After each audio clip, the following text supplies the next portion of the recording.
or good afternoon, depending on where you are located in the world. I could see that there are people from all over the world registered for the seminar. First of all, I must apologize for the fact that this seminar was postponed. It was originally to be held in April, and I was unfortunately sick, or got sick the day before the seminar was due, so it had to be postponed, but we have been successful in presenting it today. And thank you for your forbearance in actually waiting for this postponed seminar. First of all, I thought I'd say a little bit about myself. Since you can't actually see me, I thought I'd put up a photo. I've had 39 years of experience in the energy sector, both in Australia, where I happen to live, and internationally. And I provide advice on sustainable energy policy and programs to governments, regulators, energy companies, industry associations, and NGOs. In 2003, I was a consultant on the establishment of an energy efficiency obligation scheme in the state of New South Wales, Australia. And that scheme happened to be the first operational white certificate scheme in the world. So to some extent, the scheme I was involved in was a pioneer in this particular area. Currently, I'm a senior advisor with the global non-profit expert group, the Regulatory Assistance Project. And with them, I work mainly in China, and I manage the provision of technical assistance on demand-side management and energy efficiency to government, regulators, and the electricity industry. I'll say a little bit more about the Regulatory Assistance Project, which is the non-profit organization that I'm involved in.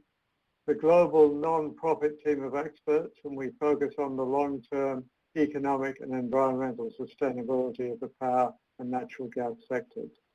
We work in 4 regions in the world. We work in China, United States, Europe, and India. So our expertise covers a lot of different situations. The other organization I want to talk about is the IEA-DSM program, because this work that I'm talking about in this webinar was carried out under the auspices of the IEA-DSM program. This is an international collaboration of 14 countries, plus several international organizations working together to develop and promote opportunities for DSM. It's actually been operating since the early 1990s. The work of the IEA-DSM program is organized through a series of research projects and reported in a number of publications. And the DSM University, which is the organization which is actually putting this webinar on, actually provides access to the knowledge developed during the 20 years of experience in the IEA-DSM program. Now, I thought I'd put up a little agenda to summarize what it is that I want to talk about today. First of all, I want to talk a little bit about what are energy efficiency obligations, the abbreviation for which is EEO, so this is the subject of this webinar. Then I'll talk a little bit about the IEA-DSM project on EOF Schemes, which is the main subject matter for this webinar. I'll talk about general features of EOF Schemes, then the main topic, which is the best practices in designing and implementing EOF Schemes. And finally, there's a short conclusion section. So first of all, what are energy efficiency obligations? An EEO is a regulatory mechanism, and the words in blue are meant to emphasize the important points in this definition. First of all, it's a regulatory mechanism that requires obligated parties, in other words, the parties on which the obligation is placed, to meet quantitative energy saving targets. So the energy saving targets have to be quantitative, i.e. expressed in terms of energy units, by delivering or procuring eligible energy savings produced by implementing approved end-use energy efficiency measures. Now, those two words, eligible in relation to energy savings and approved end-use energy efficiency measures, are fairly key, and I'll be talking in some detail about what these two words really mean. Now, the requirement to meet quantitative energy savings targets distinguishes EEOs from other similar mechanisms, such as a general requirement to acquire all cost-effective energy efficiency with no target specified. In the United States in particular, many electricity utilities are required to acquire all cost-effective energy efficiency. Now, under this definition, that is not an energy efficiency obligation because it doesn't have a quantitative energy saving target.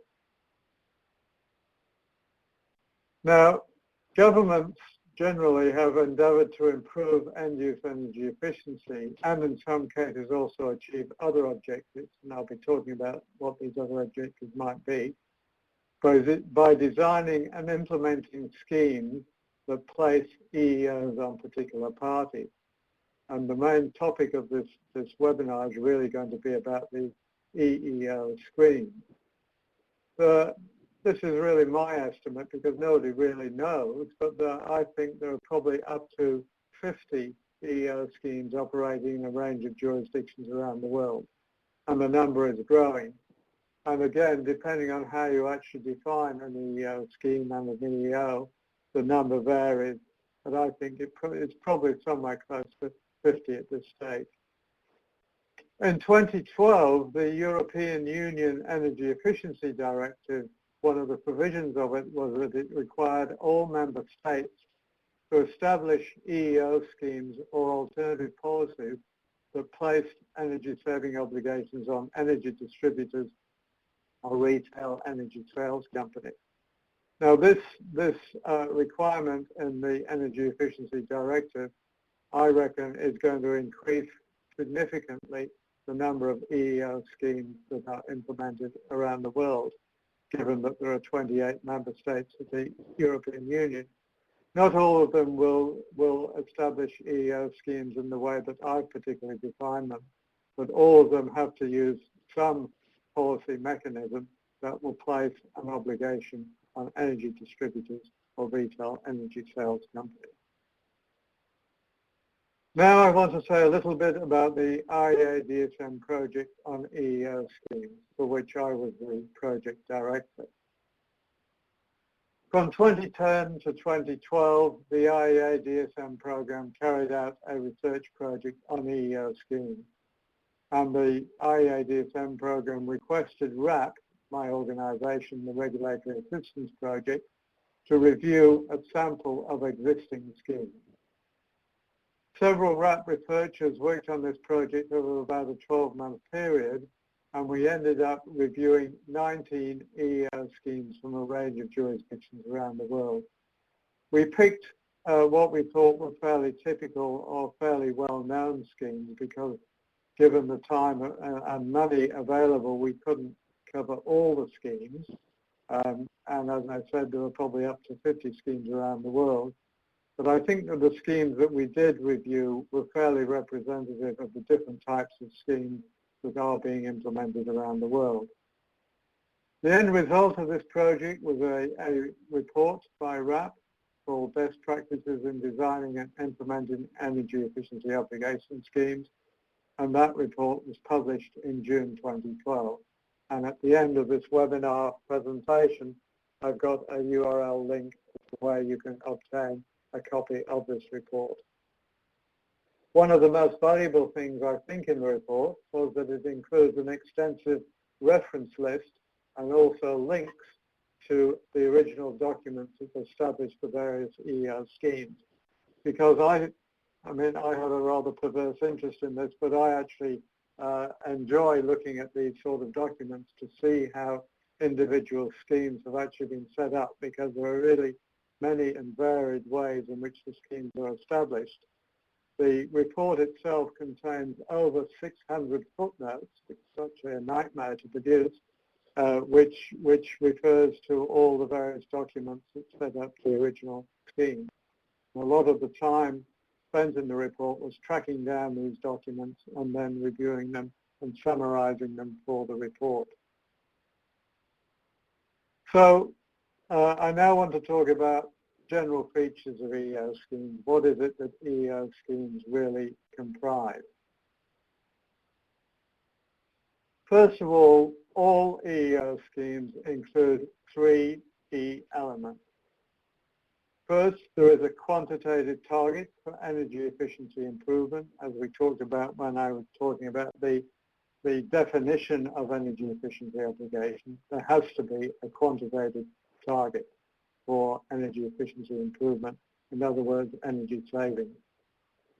Then there must be obligated parties that must meet the target. That is the definition of an obligation. You have to put the obligation on somebody, and so there are obligated parties, and they are the parties that must actually meet the target. And finally, there must be a system that defines the eligible energy efficiency activities. There's that word eligible again, that can be implemented to meet the target. And it also measures, verifies, and reports the energy savings achieved through these activities and confirms that the activities actually took place. So these three key elements, all EEO schemes have them, and they are the key elements that really define what an EEO scheme comprises. Now, there are a couple of other things that many schemes include, but not all of them. Some, but not all EEO schemes include trading of energy savings. And probably most people have heard of trading of white certificates. White certificates being energy efficiency certificates, which are legal documents that actually describe the fact that a certain quantity of energy saving has been achieved. And then these legal documents can be traded between the people who created the certificate and the obligated parties. Obligated parties can use these certificates to ensure that they meet their obligations under the scheme. Now, as I say, not all EEO schemes include trading of energy savings, and some schemes that include trading, but not all schemes that include trading, use white certificates. Some schemes implement trading without certificates. Now, having looked at these 19 EEO schemes in quite a bit of detail during our work on the EEO scheme project, I came to the conclusion that there are actually three broad types of EEO schemes. Nobody else had actually classified them before, so this was relatively new work. First of all, there are schemes that have been established relatively independently, often with their own enabling legislation and with energy saving targets specific to each scheme. And there are good examples of schemes of this type in both Australia and Europe.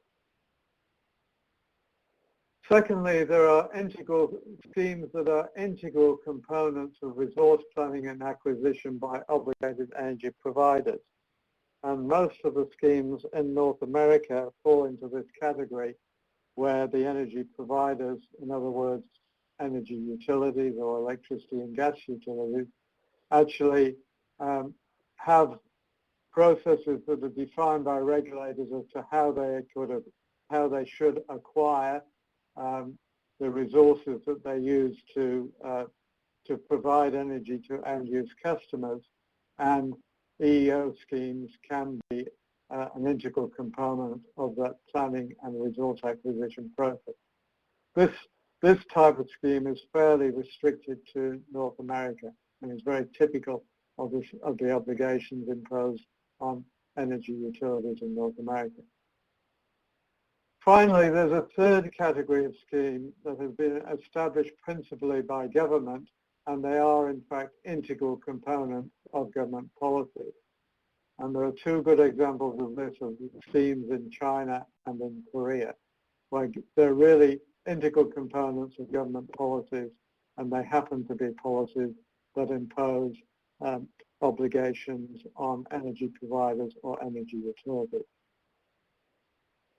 Now, Each of these three types of schemes is a product of quite different ways of thinking about how to use an obligation mechanism to deliver energy efficiency. So all the schemes are designed to deliver energy efficiency. They use an obligation mechanism to do that, but the ways in which they use that obligation and the ways in which the schemes are established and implemented are quite varied across each of the three different types of schemes. We'll be talking a little bit about that later on. Now, determining the policy objectives for EEO schemes. Determining what these policy objectives should be and stating what they actually are is actually the most important stage in designing and implementing an EEO scheme. The objectives define what the obligation is intended to achieve, and they significantly affect all other parameters of the scheme.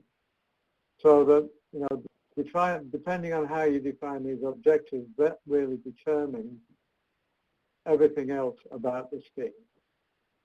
Now, policy objectives for an EEO scheme may include a number of different things, quite apart from delivering energy efficiency. They may include acquiring cost-effective energy efficiency as a resource, which is fairly common across many schemes. But they can also include assisting disadvantaged households, and this is fairly typical of some of the schemes in Europe and in Australia. They can also include developing an energy services industry, and again, some schemes in Australia particularly have this as a very well-defined objective. And finally, schemes may also have an objective to improve environmental outcomes. So the objectives can be an EEO scheme can have a number of different objectives in addition to actually delivering energy efficiency. And depending on what these objectives are, these objectives really define how the scheme is designed and implemented. Now, it's very important that the chosen policy objectives are clearly stated because, as I say, they'll strongly influence how the EEO scheme is developed and implemented. If they're not clearly stated, then there's always a bit of ambiguity about an EEO scheme, which can affect how successful it is if it's not entirely clear what it is that the scheme is really trying to do. Now, I want to say a little bit about the energy saving target because, again, that is a really important component of an EEO scheme. Setting the target is the second most important stage in designing the scheme, and the target defines the path to achieving long-term energy saving goals. And there actually, it may seem as though it's quite simple. Oh, well, you just decide how much energy efficiency the obligated parties have to achieve. But in fact, there are 6 separate decisions that have to be made when setting the energy saving target. First of all, and fairly obviously, the level of the target, how much energy saving the obligated parties have to achieve. Now, the level of the target should be set in the light of the overall policy objectives for the scheme, and the aim is to strike a balance between making progress in achieving energy efficiency and achieving energy saving, and judging what is practically possible based on the assessment of energy efficiency potential. So there's really no point in setting a target for energy savings which, is far too high and clearly cannot be achieved by the obligated parties. And similarly, if you set it too low, you're really not challenging the obligated parties, to do something really, really worthwhile and which is within their reach. The important thing is that the target should be set based on an assessment of energy efficiency potential. So really, before the first step in designing an EEO scheme should really be to do some studies on what is the potential for energy efficiency and energy saving in the area in which the scheme covers and in relation to the obligated party.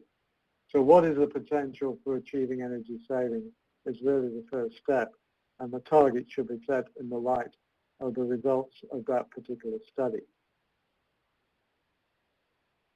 Now, the second decision to be made in setting the energy saving target is, should it be set in terms of primary energy or final energy? In other words, the energy that's actually delivered to end users.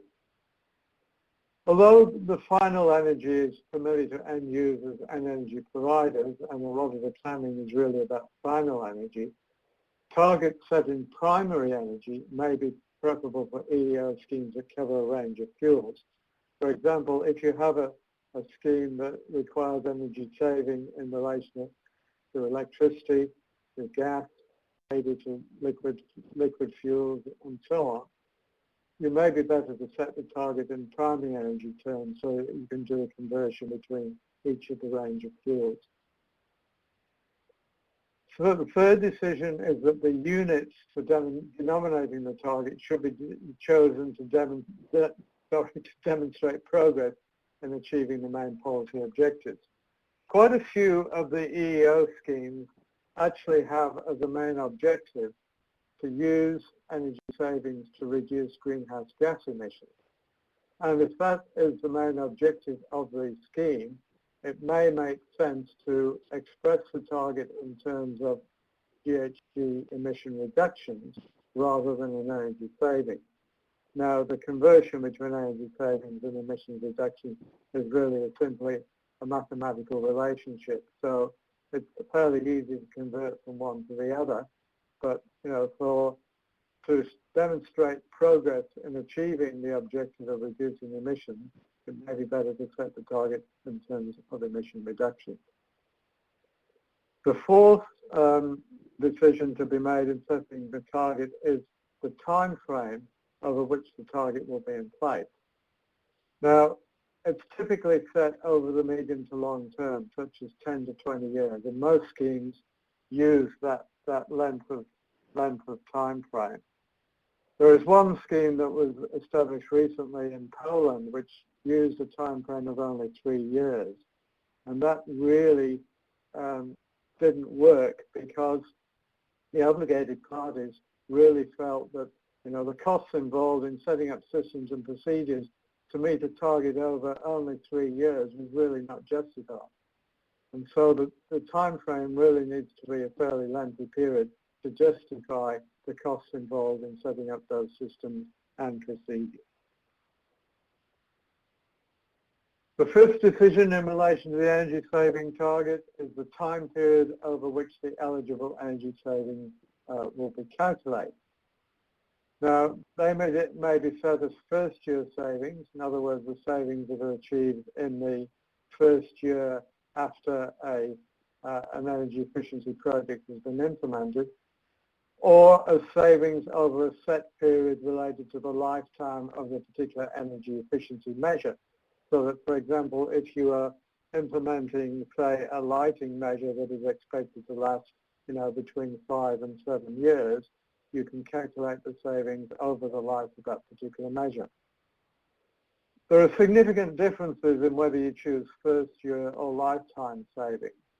Selecting first-year savings favors low-cost, short lifetime measures over more costly measures because, if you can do a low-cost, short lifetime measure and the results of that measure are calculated only over the first year, it's obviously more cost-effective to do that. More costly measures that save more energy over a longer time period may be more cost-effective in the long run, and so those measures benefit over a longer lifetime target rather than a first-year target. Now, looking at the energy efficiency obligation schemes that we studied, there really is a mixture between schemes that set the target as first-year savings or lifetime savings. So there are really examples of both out there in the real world. The final decision is whether to set sub-targets and portfolio requirements to address particular policy objectives. Now, for example, if you have a scheme that is interested in assisting disadvantaged households or reducing peak energy demand, you can set sub-targets within those objectives or portfolio requirements. Portfolio requirements are things like, that 50% of the energy saving target has to be achieved in low-income households or something like that. So again, this really only applies if your scheme has a number of objectives and it's felt necessary to measure the results in relation to those particular objectives. If sub-targets are set, then suitable metrics to measure progress in achieving the relevant policy objectives must be developed. So, for example, if you've got low-income households, you need to have a metric to determine the progress in relation to addressing those particular households. Now, I put up this table not so much to go into the actual detail of it, but just to demonstrate that in these 10 particular EEO schemes, there's a huge range of ways in which the targets are set. So, I don't intend to look at that in any great detail, but just to say that of these schemes, they've all set targets in somewhat different ways and with different levels of detail. So there's really no, consistent method that EEO schemes use for setting targets. Now I want to say just a little bit about obligated parties. Who are these organizations and entities on which obligations are placed? Typically, obligations in EEO schemes are placed on providers of network energy, e.g. electricity and natural gas, and they are by far the most obligated parties in EEO schemes that are currently implemented. Obligations can also be placed on providers of other fuels, such as LPG, heating oil, transport fuels, district heating, and so on. Those EEO schemes with obligations on those particular energy providers are much less common, but they do exist. Particularly France is a good example of an EEO scheme that sets targets in relation to most forms of energy, including all of those listed there with the exception of district heating. One EEO scheme, the PAT scheme in India, places an energy efficiency obligation on large end users of energy. So the obligation is placed on actual end users to achieve energy savings rather than the energy supplier. Now, the administration and governance of EEO schemes vary enormously, but similar types of schemes tend to have comparable arrangements. Schemes established under their own enabling legislation typically establish dedicated organizations, which may include private sector entities to run the scheme, with oversight provided by government agencies or regulators. So these schemes have dedicated organizations which actually run the scheme. Schemes that are integrated into energy provider operations, and these are typical of the schemes in North America, are usually run by the energy providers with strong oversight by the energy industry regulators. And in some jurisdictions in North America, dedicated organizations, again, are established to deliver the energy savings. Finally, schemes that are established as integral components of government policies may be run by the energy providers or by government agencies, and oversight is always provided by government agencies. Now, I want to get on to the main topic of this presentation, of this webinar, which is best practices in designing and implementing EEO schemes. Now, what I'm actually going to do is just state what the best practices are without going into any particular detail as to why. You can look at the report to find why, or you can ask me questions when I finish this particular presentation. But to go into particular detail in relation to why these best practices have been identified would take a long time. The RAT review prepared detailed case studies of those 19 different EEO schemes that we've studied. In all the schemes studied, the obligation was provided on energy providers. We made that as a requirement for identifying the scheme studies. So the PAT scheme in India was actually excluded because the obligation there was not placed on energy providers. The review completed a unique comparative analysis of the 19 schemes. Again, a comparative analysis of this type had never actually been done before. And from this analysis, we identified the set of best practices in designing and implementing the schemes that I'm now going to describe. We identified 13 areas in which best practices for EEO schemes could be identified. Again, I'm not going to go through that list in detail, but I will cover each of these areas in the subsequent slides. First of all, policy objectives. It's important to keep the policy objectives of the schemes simple and clear and focused on achieving energy savings, because the definition of an EEO scheme is that its main objective is to deliver energy savings. If the scheme has multiple objectives, as we've been talking about previously, ensure that the achievement of any non-energy related objectives does not hinder pursuit of the primary objective to achieve energy savings. So, the EEO scheme, the primary objective by definition is achieving energy savings. All the other objectives are certainly worthwhile, but in designing a scheme you must make sure that those other objectives don't hinder achieving the primary objective of achieving energy savings. In relation to the legal authority under which the scheme is established, now again there's a large number of variations across the schemes as to what the legal authority is being used to establish the scheme. But the best practice is really to use a selected combination of legislation, regulation, and ministerial and administrative processes. The problem with legislation is that it's difficult to change. So the best practice really is to establish the broad outlines of the scheme and the actual legal authority to impose an obligation on whoever the obligated parties are in legislation, because those are things that don't change very often. Regulation can then be used to deal with more detailed matters such as the level of the energy target and what the eligible energy, how eligible energy savings are defined, and what the eligible energy efficiency practices actually are. That can be put in regulation, which is somewhat more easy to change. And then more nitty-gritty detail that may change quite frequently can be put in ministerial and administrative processes, which really only require the signature of a minister or suitable government person to actually implement.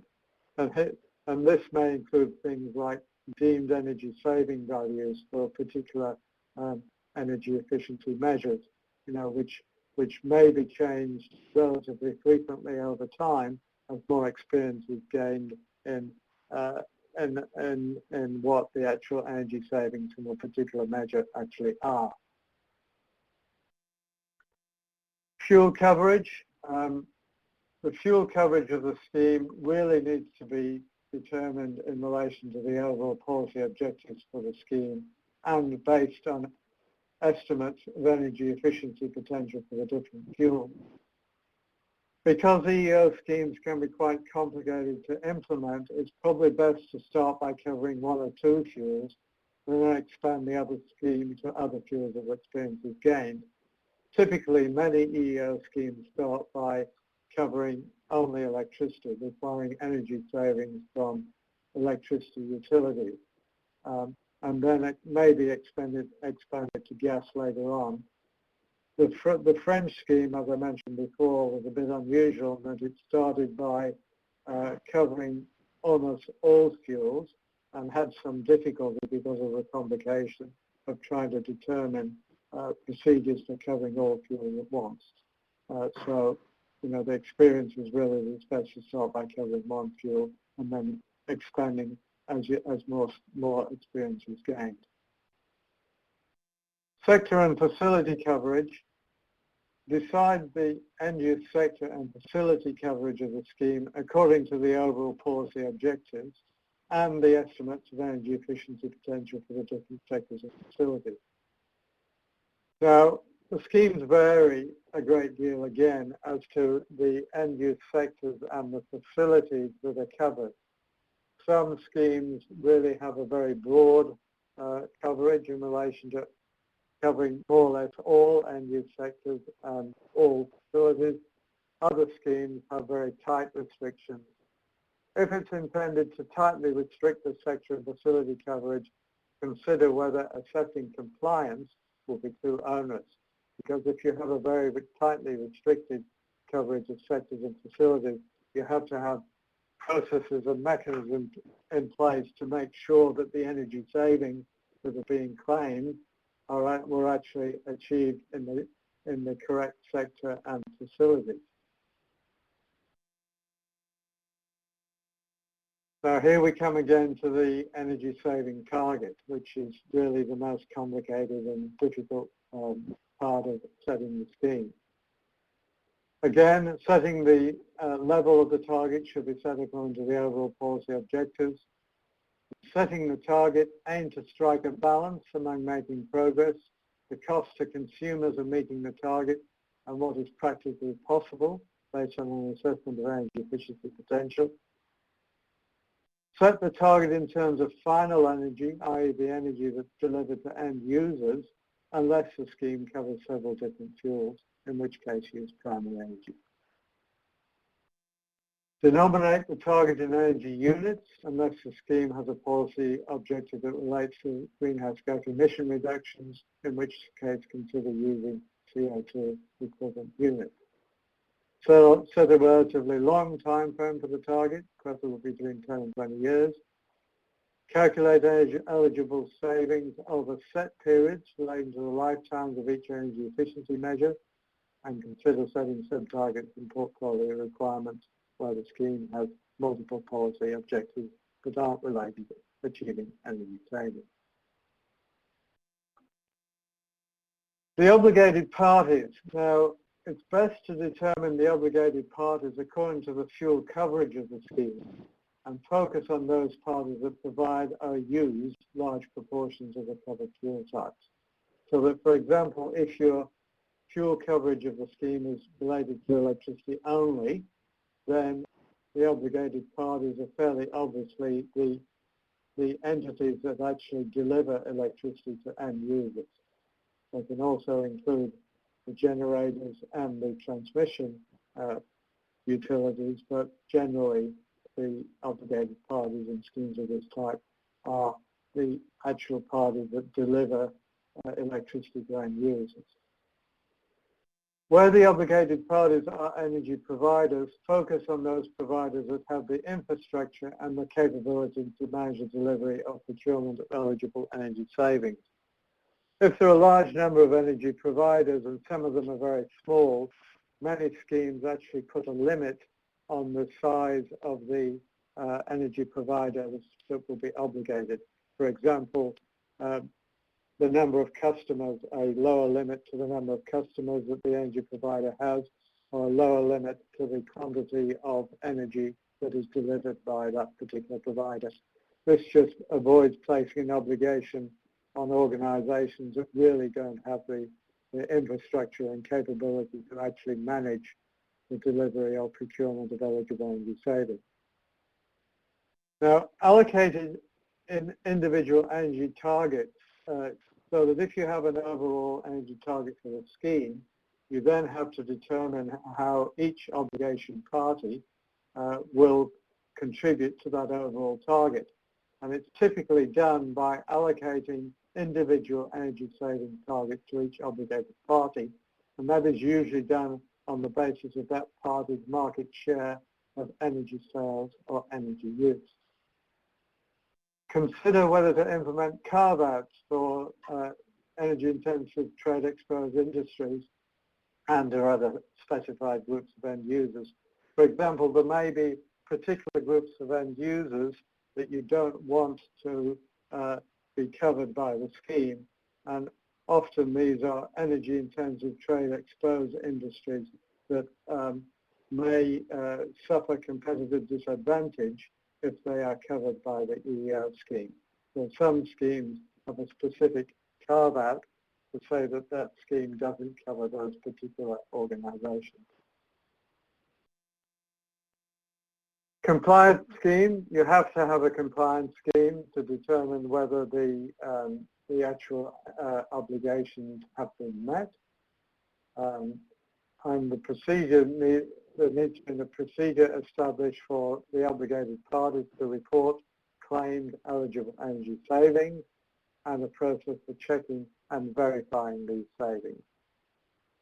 You need to establish a penalty to be imposed on obligated parties that fail to meet their targets and set the level of the penalty high enough to ensure that the energy providers will actually meet their targets rather than just saying, oh, well, we'll just pay the penalty because it's a lot easier. So the penalty needs to be set relatively high to avoid the obligated parties doing that. It's also possible to provide performance incentives to obligated parties that exceed their energy savings target. And this is typical in North American EEO schemes where a range of performance incentives, usually financial incentives, are made available to obligated parties that actually exceed their target. That's not very common outside of North America, but it's relatively common within North America. So here we come to these eligible energy savings. Basically, the schemes have to have some way of saying whether an energy saving is eligible or not. Basically, provided that energy savings can be verified, it's best not to place restrictions on the energy efficiency projects or measures that can be implemented to produce the eligible energy savings. Now, some schemes actually have a list of the energy efficiency measures that can be used to produce eligible energy savings. And you can only use measures on that list. That, to me, is really restricting the innovation that obligated parties may undertake to actually achieve energy savings. If all they can do is do something that's on the list of measures, then you're not really encouraging them to be innovative. It makes it a lot easier to verify the energy savings, but you know that ease of verification comes at the cost of maybe low innovation. If the scheme includes trading, it's important to enable non-obligated parties in the scheme to implement energy efficiency projects. Now, the point of this is that some schemes, particularly in Australia, have said anybody who is approved by the scheme administrator can actually implement energy efficiency projects to produce eligible energy savings and then trade those savings to obligated parties. So it means that it's not only the obligated parties that can achieve eligible energy savings, but other third parties who have the capability to do that. And what this does is it stimulates the development of an energy services industry. And in a couple of Australian schemes, that has been actually very, very effective in stimulating the development of an energy services industry. Eligible energy efficiency activities, as I mentioned before, some schemes have a list of pre-approved energy efficiency measures, some with deemed energy saving values.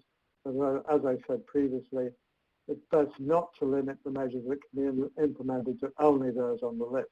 So some schemes admittedly do that. Measurement, verification and reporting.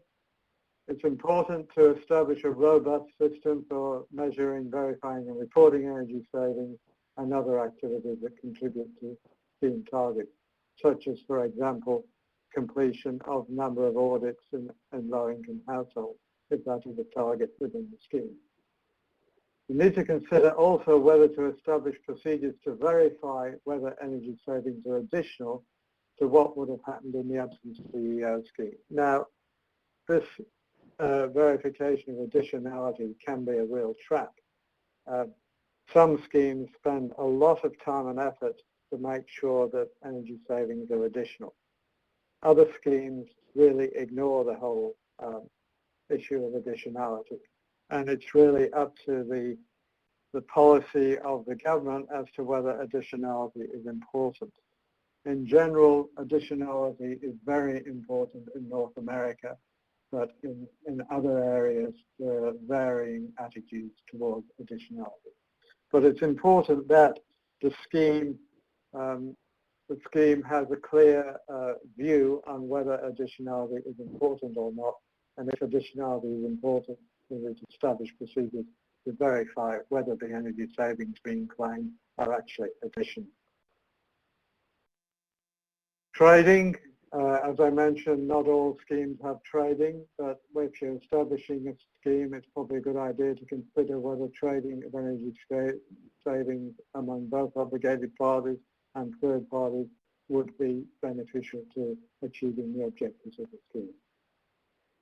Funding, establish an appropriate mechanism in the EO scheme to enable recovery of the costs incurred by obligated parties in meeting their targets.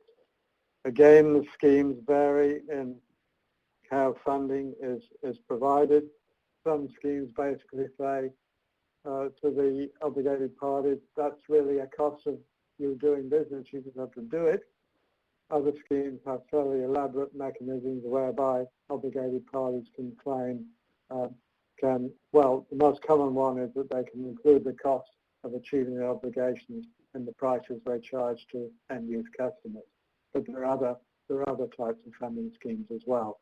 The important thing is that the scheme has a clear mechanism to enable the obligated parties to recover their costs, or simply says you have to cover it as a cost of doing business. So those are the best practices that we identified in the project. I'm sorry it's been a fairly quick run through, but as I said, if I went into detail on all of them, it would take forever. I now have a fairly simple conclusion. All EEO schemes include a small number of similar key elements, but there are significant variations in how different schemes are designed and implemented. Over time now, in the implementation of schemes, some schemes have now been running for over 10 years and some, particularly in North America, for a lot longer. That accumulated experience in designing and implementing schemes now enables the identification of several best practices, as we've just seen. Adopting these best practices in designing and implementing new schemes and updating existing ones should improve the effectiveness of the scheme in delivering cost-effective energy efficiency. So that is my conclusion from the webinar. I'll leave this slide up on the screen for a while because this shows the resources and URLs that you can use to find out more detail about the subject of this webinar, particularly the actual RAP report is the last URL.